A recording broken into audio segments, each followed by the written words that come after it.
বাংলাদেশে যদি একটা নির্বাচন হয়, তাদের অতীত ইতিহাস বলে 2%, 3%, ক্ষেত্র বিশেষে 5-6% ভোট তারা পেয়েছে। অতএব তাদের পক্ষে সেটা যদি 3 গুণও হয়, এখন 15%-এর বেশি হবে না। আমি এমনি একটা বলার জন্য, উদাহরণ দেওয়ার জন্য বলছি।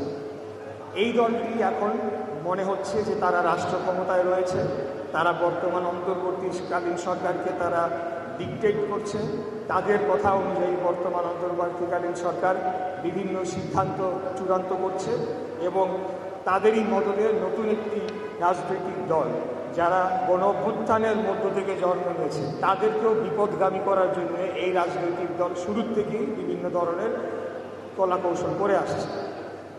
আপনারা দেখেছেন যে যখনই ঐক্যমত্য কমিশনে দীর্ঘ আলোচনা হলো, কিন্তু যখনই কাছাকাছি দলগুলো আসে তখনই নিত্য নতুন আরেকটি দাবি নিয়ে এই দলটি হাজির হয়।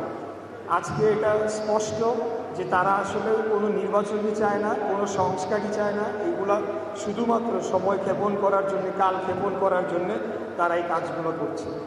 আমি যেহেতু দলের একজন আসন্ন নির্বাচনে সংসদ সদস্য প্রার্থী প্রাথমিক তালিকায় রয়েছি, আমি এই কথাটি বলতে চাই যে আমার ধারণা এই যে নির্বাচনের আগে গণভোটের যে জোরালো দাবি তোলা হচ্ছে, এই গণভোটের মধ্যে কোনো না কোনো ধরনের ছল চাতুরির মাধ্যমে তারা এই বর্তমান সরকারকে 5 বছর রাখার জন্য একটা অপকৌশলের চেষ্টা করছে বলে আমি দৃঢ়ভাবে বিশ্বাস করি। কারণ আমি অতীতে দেখেছি তারা কিভাবে বর্তমান প্রধান উপদেষ্টা যখন ঈদের জামাত পরে বের হয়ে যায়, তখন এই দলের লোকজনরা 5 বছর করে স্লোগান দিয়েছিল।